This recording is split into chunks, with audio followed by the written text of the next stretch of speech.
Hi everyone. Paper जो first था जो सेकंड शिफ्ट में लिया गया उसके लिए एक बुरी खबर है। आप सबको पता ही चल गया होगा कि पेपर लीक हो चुका है। 3 बजे से ही पेपर मेरे पास भी आ गया था, 3 बजे के लगभग। बट कैसे कह सकते थे कि लीक हो गया, ओरिजिनल पेपर है, क्योंकि अफवाहें आजकल सोशल मीडिया के ज़माने में चलती है वैसे भी बहुत सारी। तो जब तक कंफर्म नहीं होता मुझे मुनासिब नहीं लगा। बट अब हमने उसे वेरीफाई किया तो तब तक समझ में आ गया कि लीक हो चुका है। मैं तो आंसर की बना रहा था और मैं सोच भी नहीं रहा था, क्योंकि 3 बजे मुझे पता चल रहा था कि पेपर फर्स्ट का लीक हो चुका है और उसकी कॉपी भी आई। बट हम लोग ने इसको एक अफवाह समझकर इग्नोर किया और क्वेश्चन पेपर बनाने लग गया मैं। आंसर की बनाने के लिए लगा। ईवीएस के कुछ क्वेश्चन पढ़ ही रहे थे क्या, फिर वही रिपीट क्वेश्चन जो मैंने पढ़े थे वही आने लगे, तो बीच में रुकना पड़ा। फिर बाद में जब तक ऑथेंटिसिटी नहीं आती तब तक वेट किया। बट अब कंफर्म हो गया है, लगभग कंफर्म हो गया है कि पेपर लीक हो चुका है। पेपर फर्स्ट का जो सेकंड शिफ्ट में हुआ था वो लीक हो चुका है। जो भी वजह से हुआ है, कुछ कह रहे हैं कि एक दिन पहले हो गया, जो भी वजह हुआ है। बट जो जिन बच्चों ने पेपर फर्स्ट दिए उन लोगों ने अब क्या करना चाहिए, तो अब वो तो कुछ नहीं कर सकते, ऑब्वियसली कुछ कर नहीं सकते। तो वेट करना है ऑफिशियली कुछ अनाउंस होने तक। अभी आप यूट्यूब पे या फिर जहाँ से भी आप इन्फॉर्मेशन कलेक्ट कर रहे हैं उसके हिसाब से आपको समझ में आ रहा होगा कि हो सकता है किसी पर्टिकुलर सेंटर पे हुआ या फिर पर्टिकुलर सिटी में हुआ, तो उसी सेंटर पे फिर से लेंगे या फिर उसी शहर में फिर से लेंगे, ऐसा कुछ सुनने में आ रहा होगा आपके। बट डिजिटल ज़माना है, कोई भी चीज़ को वायरल होने के लिए कुछ सेकंडों में वो बिखर जाती है, चारों तरफ फैल जाती है। तो पॉसिबल नहीं है कि किसी पर्टिकुलर सिटी में या किसी पर्टिकुलर शहर में ही लिया जाए। अब ये लगभग कंफर्म हो चुका है और अगर ये लीक है तो ये फिर से पूरा एग्ज़ाम लिया जाएगा, क्योंकि सेकंडों में मैसेज और पीडीएफ फॉरवर्ड होते हैं, सबको पता है आपको। तो फिर से ही लेना है, ऐसे फिर से ही होना है। और लीक भी कंफर्म हो गया है, मतलब ऑथेंटिक इन्फॉर्मेशन के साथ लीक हो चुका है। दो राय है नहीं इसमें कुछ। सिर्फ पेपर फर्स्ट, पेपर जो सेकंड जो सुबह की शिफ्ट में हुआ था उसके बारे में अभी कुछ नहीं है। हाँ, एक 12 बजे और 11 बजे के बीच में उसकी आंसर की न्यूज़ आ रही थी कि आंसर की आ गई उसकी। वही सोचने लगा कि पेपर अभी तक बाहर नहीं आया, आंसर की कैसे आ गई उसकी। बट अभी तक उसकी कोई कंफर्मेशन नहीं आई। अब उसकी एक अभी कोई ऐसा पुख्ता साबित नहीं हुआ है कि वो भी लीक हुआ है।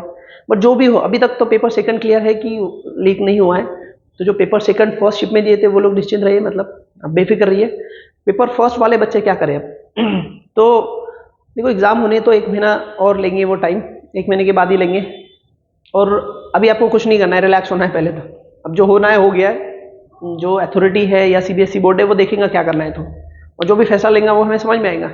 वो कैंसिल ही करेगा, उसे करना ही पड़ेगा, कोई दूसरा रास्ता है नहीं। तो अब वो एग्ज़ाम लेगा तो 1 महीने बाद लेगा, जो कि काफ़ी दूर रहेगा, तो फिर से पढ़ना पड़ेगा।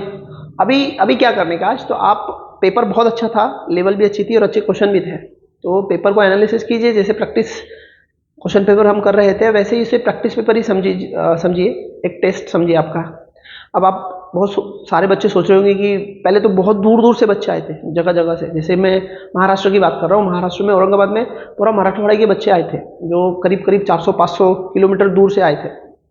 अब वो पूरी फैमिली आए थे, उनके साथ पेरेंट्स भी है, बच्चे भी थे बहुत सारों के। तो काफ़ी लंबा सफ़र और दिक्कतों से आए और पेपर दिए और लीक हो गया है। तो ये यकीनन एक बुरी बात है, होना नहीं चाहिए। जो हरासमेंट बच्चों की हुई है वो तो हो गई है, अभी इसके लिए जिम्मेदार तो अथॉरिटी है जिसने लीक किया और जो भी है। बट जो होना था हो गया। अभी जो भी दिक्कतें आनी थी आ चुकी है। अब नेक्स्ट पेपर जब भी रहेगा तो वो पता चलेगा ही आपको। तो अभी क्या कीजिए, पेपर एनालिसिस कीजिए अच्छे से कि आपका पेपर कैसा गया और क्या इंप्रूव कर सकते हैं। सारे क्वेश्चन पेपर्स यूट्यूब पर जो आंसर की और एनालिसिस बता रहे हैं ना, उसे देखिए अभी, क्योंकि अगर एग्जाम होना है तो जल्दी हो जाएगा आपका, 1 महीने के अंदर हो जाना चाहिए मेरे हिसाब से, क्योंकि पेपर फर्स्ट ही है। तो पेपर जो आपने देखे है उसको अच्छे से एनालिसिस कीजिए, क्वेश्चन उसके आंसर, जो भी यूट्यूब चैनल आप फॉलो करते हैं उसे जाइए वहाँ पे, उसके आंसर की प्रॉपर देखिए, स्टडी कीजिए। आपका एक टेस्ट पेपर था ऐसा मान लीजिए, और अब गुस्सा भी होंगे कि टेस्ट पेपर कैसे सर इतनी मुश्किलों से दिया, इतनी स्टडी की, इतना पढ़ाई की और दूर से ट्रैवल करके आके दिया, दिक्कतों के साथ दिया और लीक हो गया। तो बुरी बात तो है।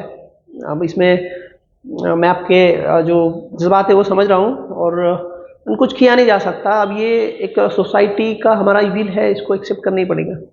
बहरहाल जो भी है, पेपर एनालिसिस कीजिए, मैं आपको आंसर की बताऊंगा, इसका मैं अभी स्टार्ट ही कर रहा था, जो सब्जेक्ट में पढ़ाता हूँ वो मैं अभी आपको बताने वाला हूँ। आंसर की एक एक एनालिसिस देखेंगे, जो भी हो, जो भी फैसला लेंगे सीबीएसई वो तो कल समझेगा हमें या परसों समझेगा, तो जो भी होना है वो देखेंगे। अभी फिल वक्त आप रिलैक्स होइए और अपना पेपर एनालिसिस कीजिए कि आप किस तरह परफॉर्मेंस रहा आपका, क्या कमियाँ रहेगी और क्या इम्प्रूव हो सकता है वो देखिए। आंसर की भी देखिए। जल्दी मैं अभी थोड़ी देर में बस ये वीडियो कट करके मैं फिर से आंसर की पेपर फर्स्ट का एनालिसिस करने वाला हूँ पूरा। ईवीएस मतलब पूरा पेपर रहेगा, रिस्पेक्टिव सब्जेक्ट टीचर अपने अपने हिसाब से एनालिसिस करेंगे, तो आप जरूर देखिए।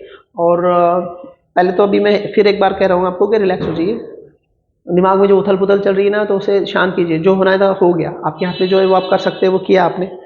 कुछ कुछ बातें ऐसी है जो अथॉरिटी की तरफ से, यानी कि जो कंडक्टिंग बोर्ड है उसकी तरफ से अगर गलती है तो हम क्या कर सकते हैं। जो भी ये बुरा हुआ, बहुत बुरा हुआ, बट बेफिक्र रहिए और रिलैक्स हुई अभी फिलहाल फिल वक्त। ऐसे ही अपडेट के साथ मैं फिर आऊँगा आपके सामने, तब तक के लिए इजाज़त दो, बाय बाय।